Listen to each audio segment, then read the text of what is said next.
നമ്മളെടുത്ത് ഒരുപാട് ഫയലുകൾ ഉണ്ടാവും. വീഡിയോ ആയിട്ടും ഡോക്യുമെൻ്റ് ആയിട്ടും ഇമേജ് ആയിട്ടും അങ്ങനെ ഒരുപാട് ഫയലുകൾ. ഈ ഫയലുകളെല്ലാം കൂടി സൂക്ഷിച്ച് വെക്കണമെങ്കിൽ നമ്മളെ ഫോണിൽ സ്റ്റോറേജ് ഉണ്ടാവില്ല. ഒക്കെ കൂടി സൂക്ഷിച്ച് വെക്കുകയാണെങ്കിൽ ഫോണിൻ്റെ മെമ്മറി പെട്ടെന്ന് ഫുള്ളാവും. അപ്പം ഫോണിന് പ്രശ്നമാവും. ഇങ്ങനെയുള്ള സമയത്ത് നമുക്ക് അത്യാവശ്യമുള്ള ഫയലുകൾ ഓൺലൈനിൽ സൂക്ഷിച്ച് വെക്കാൻ നമുക്ക് ക്ലൗഡ് സ്റ്റോറേജ് എടുക്കാം. ഗൂഗിൾ ഡ്രൈവിൽ 15 GB നമുക്ക് ഫ്രീ ആയിട്ട് കിട്ടുന്നുണ്ട്. അത് പെട്ടെന്ന് അങ്ങ് തീരുകയല്ലേ. എന്നാൽ കുറച്ചുകൂടിയും കിട്ടിയാലോ? നമുക്കൊരു 20 GB ഫ്രീ ആയിട്ട് സ്റ്റോറേജ് കിട്ടുന്ന ഒരു സംഭവമാണ് ഇന്നത്തെ ഈ വീഡിയോ. 20 GB വരെ നമുക്ക് ഫ്രീ ആയിട്ട് ഉപയോഗിക്കാം. അതിൽ കൂടുതൽ വേണമെങ്കിൽ നമ്മൾ പൈസ കൊടുത്ത് വാങ്ങണം. അതിൻ്റെ ആവശ്യമില്ല. നമുക്ക് തൽക്കാലം ഒരു 20 GB എടുക്കാം. അതെങ്ങനെയാണ്? അതിന് നമുക്ക് മൊബൈൽ ഡ്രൈവ് എന്ന് പറയുന്ന ഒരു ക്ലൗഡ് സ്റ്റോറേജ് ആപ്ലിക്കേഷൻ ഉപയോഗിക്കാം. അതിൻ്റെ ലിങ്ക് ഡിസ്ക്രിപ്ഷനിൽ കൊടുക്കാം. അവിടെ നിന്ന് ഡൗൺലോഡ് ചെയ്യുക. ഡൗൺലോഡ് ചെയ്ത് നമ്മളെ ഇമെയിൽ ID കൊടുത്ത് സൈൻ ഇൻ ചെയ്യുക.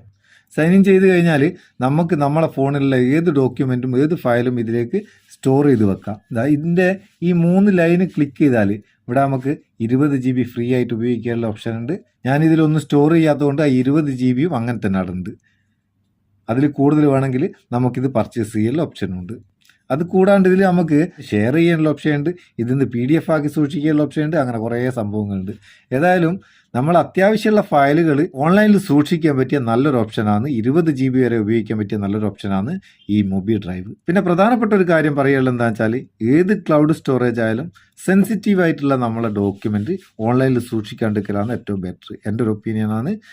അതും കണക്കിലെടുക്കുക. അപ്പം ഈ വീഡിയോ നിങ്ങൾക്ക് ഉപകാരം തോന്നിക്കുന്നുണ്ട്. ചങ്ങായിമാർക്കൊന്ന് ഷെയർ ചെയ്ത് കൊടുക്കുക. ഇഷ്ടപ്പെട്ടിട്ടുണ്ട് ലൈക്കും കൊടുത്തേക്കട്ടോ. നമുക്ക് അടുത്ത വീഡിയോയിൽ നല്ല സെഗ്മെൻറ്റ് കാണാം. നിങ്ങളെ സ്വന്തം Muthoos Meppayur. Thank you so much.